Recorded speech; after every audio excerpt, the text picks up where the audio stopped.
आज हम जो हमने कल पढ़ा था उससे आगे देखेंगे।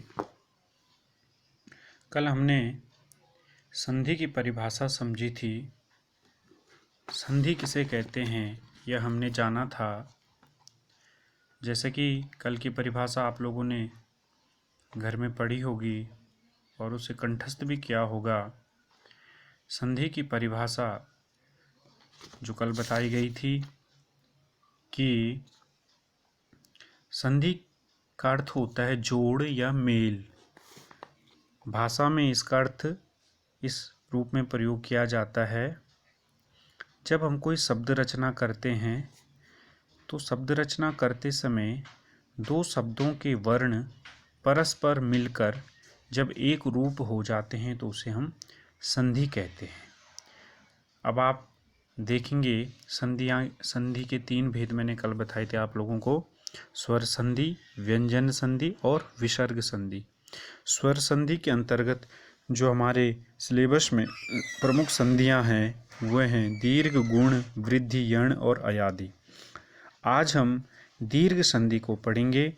इससे पहले मैं स्वर संधि की परिभाषा आपको बता देता हूँ। स्वर संधि जब दो स्वर आपस में मिलके एक रूप हो जाते हैं तो वह स्वर संधि कहलाती है। स्वर संधि के भेद में आप अपनी स्क्रीन पर देख रहे हैं कि स्वर संधि में हम देख रहे हैं ऊपर कि स्वर संधि में सबसे पहले हम स्वरों को जानेंगे। स्वर होते कौन कौन हैं। संस्कृत वर्णमाला में या हिंदी वर्णमाला में अ, आ, ई, उ, री, ए, ऐ, ओ, औ, अं, अह ये 13 प्रकार के स्वर कहे गए हैं और इनसे अतिरिक्त सभी व्यंजन हैं, अर्थात क, ख, ग, घ, ङ, च, छ, ज, झ, य, ट, ठ, ड, ढ, ण, प, थ, द, ध, न, प, भ, भ, म, य, र, ल, व, ह, य, र, ल, व, श, श, ह, अक्षत्रज्ञ। तो यह जो है अक्षत्रज्ञ तक सभी व्यंजन हैं। और तो स्वर संधि की परिभाषा कि पूर्व स्वर तथा पर स्वर के मिलने से जो विकार अर्थात परिवर्तन होता है उसे स्वर संधि कहते हैं। अब आप सोच रहे होंगे पूर्व स्वर और पर स्वर क्या होता है। तो जैसे आप एक उदाहरण देख रहे हैं रविंद्र में आप देख रहे हैं रवि और इंद्र दो शब्द हैं और इन दोनों शब्दों में एक स्वर ऐसा है जिसे मैं ऊपर स्वर बताए और आ ई, तो इनमें ई स्वर आप देख रहे हैं दो जगह पर है। एक रवि के अंत में रवि वा में जो ई की मात्रा लगी है और इंद्र का जो ई की मात्रा लगी है। तो रवि की अंतिम ई की मात्रा और इंद्र शब्द की आदि जो ई है, इन दोनों ई को दीर्घ ई यानी बड़ी ई हो जाता है तो तब जाके रविंद्र बनता है। तो यहाँ पर पूर्व स्वर कहेंगे रवि के रवि वा में जो ई लगी है उसको हम पूर्व स्वर कहेंगे और इंद्र की जो आगे का ई है उसको हम पर स्वर कहते हैं। पर माने बाद का, पूर्व माने पहले का। तो रवि का ई और इंद्र का ई, इन दोनों ई को मिलके दीर्घ ई हो जाता है, तब ये रविंद्र रूप बनता है। तो इसी प्रकार से हम और स्वर जो हैं उनके विषय में पढ़ेंगे। सबसे पहले स्वर संधि के अंतर्गत दीर्घ संधि को हम पढ़ेंगे। दीर्घ संधि किसे कहा जाता है या आप इसकी परिभाषा से स्पष्ट जान पाएंगे कि जब ह्रस्व कहते हैं छोटा आ, छोटा ई, छोटा ऊ। तो जो छोटा आ, छोटी ई, छोटा ऊ या छोटा री, ये जो होते हैं ये ह्रस्व स्वर कहलाते हैं। और दीर्घ स्वर किन्हें कहते हैं, बड़ा आ, बड़ी ई, बड़ा ऊ, ए, ऐ, ओ, आओ, ये सब जो हैं दीर्घ स्वर में आते हैं।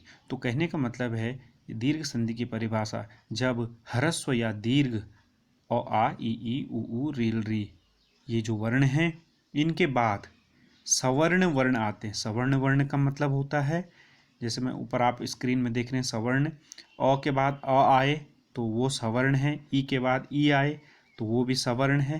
कहने का मतलब जैसा जो वर्ण है उसके बाद वैसा ही वर्ण आता है तो वह सवर्ण कहलाता है। तो इन वर्णों के बाद अगर इनका सवर्ण वर्ण आता है तो दोनों सवर्ण वर्ण मिल कर के दीर्घ वर्ण हो जाते हैं, अर्थात दोनों की जगह पर एक ही वर्ण बड़ा वर्ण शेष रह जाता है। लिरि वर्ण का कोई दीर्घ नहीं होता है, इसलिए लिरि वर्ण का उदाहरण मैंने यहाँ पर नहीं दिया है। उदाहरण से आप और स्पष्ट रूप से समझ पाएंगे, जैसे अ या आ, अ आए चाहे आ आए, इनके पश्चात जब अ या आ हो तो दोनों मिलकर के आ शेष रह जाता है। कैसे, आप आगे समझेंगे। एक शब्द हमारे पास है अद्य और अपि। अद्य और अपि दो शब्द है हमारे पास। अद्य के अंत में अ की मात्रा लगी है और अपि का जो आदि का अ है, इन दोनों अद्य के अंत के आ को और अपि के आदि के आ को, दोनों अ को मिलके आ हो जाता है, तो ये इसलिए ये रूप बन जाएगा अद्यापि।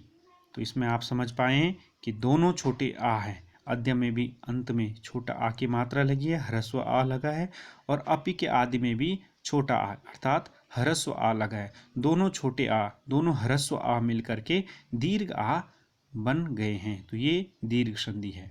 अगला उदाहरण देखिए, हिम धन आलय। तो इसमें हिम माँ के अंत में अ है, आलय का जो आ है, इन दोनों अ को मिलके क्या हो जाएगा, आ हो जाएगा और ये रूप बनेगा हिमालय। उसी प्रकार विद्याधन अर्थी, तो ये बनेगा विद्यार्थी। कैसे, विद्या के अंत में बड़ा आ की मात्रा लगी, दीर्घ आ जिसे हम कहते हैं, और अर्थी में ह्रस्व आ है, तो दोनों दीर्घ और ह्रस्व आ मिलके दोनों बड़ा आ हो जाता है और ये जो है विद्यार्थी रूप बनता है। विद्याधन आलय अगला रूप है विद्याधन आलय। तो आप देख रहे हैं ये बनता है विद्यालय। इसमें भी विद्या के अंत में दीर्घ आ है और आलय के आदि में भी दीर्घ आ है, दोनों आ मिल करके दीर्घ आ हो गए, इसलिए विद्यालय रूप सिद्ध हुआ। इसमें आपको गृह कार्य के लिए मैंने किनारे में आप देखिए साइड कॉर्नर पे गृह कार्य लिखा है। आपको क्या करना है, तत्र धन अयम, इनको मिलके क्या बनता है वो शब्द आपने लिखना है। शस्त्र धन आगारह, शस्त्र और आगार को मिलके क्या रूप बनता है वो आपने लिखना है। दैत्य धन अरि को मिलके क्या रूप बनता है वो आपने लिखना है। और पुस्तक धन आलय, इन दोनों शब्दों को मिल करके क्या रूप बनता है, जैसे हमने इन उदाहरणों में देखा वैसे आपने यह उदाहरण करने हैं। अगला उदाहरण नंबर 2 देखो, ई या ई के पश्चात जब कभी भी ई या ई हो तो दोनों मिलकर के ई शेष रह जाता है, अर्थात दीर्घ ई शेष रह जाती। इसका उदाहरण हम देखेंगे, रवि धन इंद्र। इसमें क्या है, ये रूप बन रहा है रविंद्र। तो रवि धन इंद्र रविंद्र बनता है। रविंद्र में दो शब्द है, रवि और इंद्र। इसमें आप देख रहे हैं रवि में छोटी ई की मात्रा लगी है, रवि वा में छोटी ई की मात्रा लगी है, आगे इंद्र का भी आगे छोटी ई है, तो दोनों छोटी ई मिलके बड़ी ई बन जाता है, तो ये इसलिए ये रूप रविंद्र बना। इसीलिए वा में बड़ी ई की मात्रा लगी रविंद्र, अर्थात दोनों छोटी ई मिल करके बड़ी ई हो गई हैं। अगला उदाहरण कपि धन ईसा। यहाँ पर हमने देखा कपि पा में छोटी ई की मात्रा लगी है और ईस में जो आदि का ई है वो बड़ा है, तो छोटी ई और बड़ी ई दोनों ई मिल करके बड़ी ई ही शेष रहती है, अर्थात एक ही ई रहेगी, इसलिए कपीस कप्पा में बड़ी ई की मात्रा लगी है और ये कपीस रूप बना है। उसी प्रकार सती धन इंद्र सतीन्द्र, यहाँ पे भी ई और ई को दीर्घ ई हुआ है। और गौरी धन ईशा, इसमें भी गौरी रा में दीर्घ ई है और ईस में भी दीर्घ ई है, दोनों दीर्घ ई मिल करके दीर्घ ई अर्थात बड़ी ई हुई है। इसके आपने इन उदाहरणों को आप समझ गए होंगे और इसके लिए भी मैंने आपको अलग सा वर्क दिया, होमवर्क दिया है, गृह कार्य। वैसे तो ये सब गृह कार्य ही घर में ही आप सभी कर रहे हैं, परंतु इसके उदाहरण आपको भी आए कि नहीं आए यह जानने के लिए मैंने ये उदाहरण कुछ दिए आपको स्पष्ट करने के लिए, जिनमें मुनि धन इंद्र मुनीन्द्र कैसे बनता है वो आपने बताना है। गौरी धन इंद्र को मिलके क्या बनता है, कवि धन ईश को मिलके क्या बनता है, इनको आपने इसी तरह से स्पष्ट करना है जिस तरह से मैंने यहाँ पर स्पष्ट किया है कि किन दो वर्णों को मिलकर कौन सा वर्ण दीर्घ हुआ है, इस ढंग से आपने इनको करना है। उदाहरण नंबर 3 देखो, जब कभी ऊ या ऊ के पश्चात ऊ या ऊ हो तो दोनों दीर्घ ऊ हो जाते हैं। कैसे, आप देखिए, भानु धन उदय, एक उदाहरण है भानु, भानु मतलब सूर्य का उदय, तो भानु धन उदय को मिलके क्या बनता है रूप भानुदय। मतलब ना में दीर्घ ऊ की मात्रा लग जाएगी तो भानुदय। ये कैसे सिद्ध हुआ? भानु में ना में छोटा ऊ अर्थात ह्रस्व ऊ की मात्रा लगी थी और उदय के आदि में भी ह्रस्व आ अर्थात छोटा आ की मात्रा लगी थी। ये दोनों ऊ मिल करके बड़े ऊ में परिवर्तित हो जाते हैं, इसलिए जो आगे का रूप सिद्ध हुआ भानुदय बना। वधु अगला उदाहरण देखो, वधू धन उत्सव। इसमें भी क्या है? वधू में दीर्घ ऊ है और उत्सव में ह्रस्व ऊ है, तो दीर्घ ऊ और ह्रस्व ऊ दोनों मिलकर के दीर्घ ऊ ही रह जाता है, इसलिए ये वधूत्सव बना। चमू धन ऊर्जितम। ठीक है, चमू में दीर्घ ऊ लगी, माघ में जो है दीर्घ ऊ की मात्रा लगी है और ऊर्जितम में आदि का जो दीर्घ ऊ है, दोनों दीर्घ ऊ मिल रहे हैं और इनको भी एक ही ऊ शेष रह जाता है, इसलिए ये रूप बना चमूर्जितम। प्यारे छात्रों, आपको अगर कहीं पे भी कोई संदेह हो रहा है या कहीं पे आपके समझ में ये चीज़ें नहीं आ रही हैं, आप मुझे मैसेज के द्वारा अपनी परीक्षा रख सकते हैं, प्रश्न पूछ सकते हैं। तो चलिए इस उदाहरण में देखते हैं।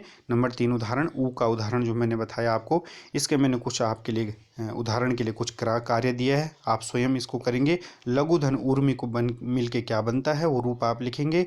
साधु धन उक्तम को मिल के क्या बनता है, ये रूप आप लिखेंगे। और विदु धन उदय, इन दोनों को मिल के क्या रूप बनता है, ये रूप आप लिखेंगे। इसके बाद उदाहरण नंबर 4 में देखते हैं। जब कभी री के पश्चात री हो तो दोनों मिलकर के बड़ी री हो जाता है। जैसे मातृधन ऋणम, त में देखिए आप, मातृ के त में री की मात्रा लगी है नीचे और आगे भी री है, ऋणम का री है, तो दोनों री मिलकर के दीर्घ री हो जाता है। और दीर्घ री का जो चिन्ह होता है वो आप देख रहे हैं, जैसे मातृणम, ता के नीचे जो है दो बार आपने री का निशान बना देना है, तो इस प्रकार ये मातृणम सिद्ध होता है। होत्री ऋकारा, दूसरा उदाहरण देखिए। होत्री ऋकारा में भी ता के नीचे री की मात्रा लगी है और आगे ऋकार का री है, दोनों री मिल करके दीर्घ री हो जाता है, इसलिए ये रूप बना होत्रिकारा। तो प्यारे बच्चों, ये हमारी दीर्घ संधि पूर्ण हुई। इस संधि को आप बहुत ही ध्यानपूर्वक समझेंगे, पढ़ेंगे और इसका पहले आप लक्षण परिभाषा याद करेंगे कि कब दीर्घ संधि होती है, किन किन वर्णों के मेल से दीर्घ संधि होती है। आप सरलतम रूप से यह समझ सकते हैं कि जब कभी कोई भी स्वर, कहाँ तक के स्वर गिनने हमने, और आ ई ऊ और री तक के स्वर गिनने हैं। इन स्वरों के बाद इन्हीं के समान स्वर आए, मतलब अ के बाद आ ही आए, ई के बाद ई ही आए, ऊ के बाद ऊ आए, चाहे वो छोटा ऊ हो बड़ा हो, ह्रस्व दीर्घ कोई भी हो, उससे फर्क नहीं पड़ता है, परंतु समान स्वर के बाद उसी के समान स्वर आए, उन दोनों स्वरों को दीर्घ स्वर हो जाता है। यही दीर्घ संधि का नियम होता है, इसलिए इसका नाम दीर्घ संधि, अर्थात दीर्घ रूप ही बचेगा, दोनों स्वरों को दीर्घ हो जाएगा। तो प्यारे बच्चों, मैं उम्मीद करता हूँ, आशा करता हूँ आपको ये संधि आ गई होगी और इसका प्रयोग करना भी आ गया होगा। दिए गए उदाहरणों को करके आप मुझे बताएंगे तो मैं समझ पाऊंगा कि आपको मेरा पढ़ाई समझ में आ गया है। और अगर कहीं पे कोई बिंदु ऐसा है जो आपके समझ में नहीं आया है, आप उसमें अपने प्रश्न पूछ सकते हैं।